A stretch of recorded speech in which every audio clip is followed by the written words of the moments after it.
মাসেলগুলো কখন প্রসারিত হয় বুঝতে পারেন মুকাদ্দেস ম্যাডাম? বুঝতে পারি। একটা কথা বলতেই হয়, আপনার মাসেলগুলো কিন্তু খুবই ভালো। তাই নাকি জেন? মুকাদ্দেস ম্যাডাম, আমি আপনার মতো মহিলাদের পছন্দ করি, মানে যারা সবসময় নিজেদের শরীরের ব্যাপারে সচেতন থাকে, যত্নশীল থাকে। দেখুন, আমাকে আবার ভুল বুঝবেন না, আপনার সৌন্দর্যের কথা বলছি না, স্বাস্থ্যের কথা বলছি। আমি অবশ্যই স্বাস্থ্য সচেতন আর বেশ সুন্দরীও বটে, তাই না? হ্যাঁ নিশ্চয়ই, আপনি অনেক সুন্দরী। আপনি নিজের স্বাস্থ্যের প্রতি যত্নশীল বলে এখনো এত সুন্দর। সবাই যদি আপনার মতো এত স্বাস্থ্য সচেতন হতো তাহলে শারীরিকভাবে সবাই আরো ভালো থাকতো। কিন্তু কোথায়, আপনার মতো স্বাস্থ্য সচেতন কেউ নেই, অন্তত এই বয়সে।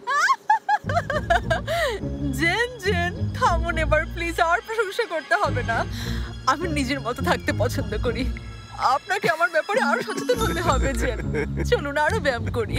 খুব ভালো লাগছে জেন, মানে আমার এত ভালো লাগছে যে আমার সমস্ত দুশ্চিন্তা ভুলে গেছি। সত্যি বলছি জেন।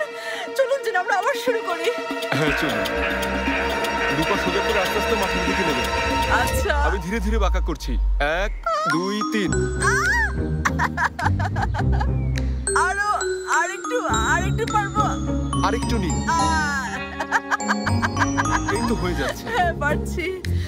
এখন থেকে যখন টেনশন হবে এই ব্যায়াম করলে আরাম পাবো। খুব দ্রুত শেখাতে পেরেছি মুকাদ্দেস ম্যাডাম। হ্যাঁ সত্যি আপনি খুব ভালো পেরেছেন। জেন। এখন আমার ফোন। হ্যাঁ বলো। আচ্ছা কি করছো? আপু আমি কি করব, এখানে কি করার আছে? বারবার একই প্রশ্ন করো না তো, থামো তুমি। আমি সবকিছু খেয়াল রাখছি।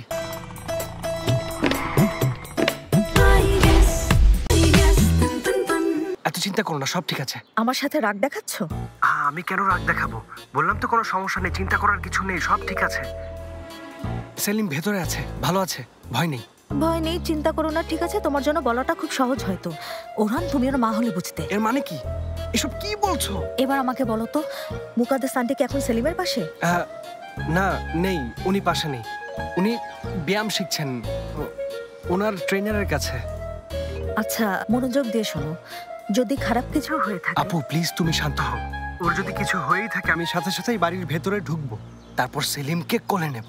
এরপর আমরা মামা ভাগ্নে সবার সাথে ঝগড়া করে এই বাড়ি থেকে বেরিয়ে আসবো। তুমি একদম চিন্তা করো না, ঠিক আছে? ওরহান তোমার মাথায় বুদ্ধি বলে কি কিছু নেই? আপু এসব কিছুই করতে হবে না। সেলিম তোমার কোলে থাকলে কারোর সাথে ঝগড়া করতে পারবে না। যদি কিছু হয়ে থাকে সেলিমকে নিয়ে সোজাই বাড়ি থেকে বেরিয়ে আসবে। এরপর যা করার আমি একাই করব। আচ্ছা আপু, যা করতে হয় করো, কিন্তু এখন কিছু করতে হবে না। এখানে কোনো সমস্যা হচ্ছে না, আমার মনে হয় ভেতরে যাওয়ারও দরকার নেই, সবকিছু ঠিক আছে, তুমি ভেবো না। আচ্ছা হয়েছে, এবার থামো। তবু ওর দিকে খেয়াল রেখো, প্রতি 5 মিনিট পর পর ফোন দেব। এখন রাখি।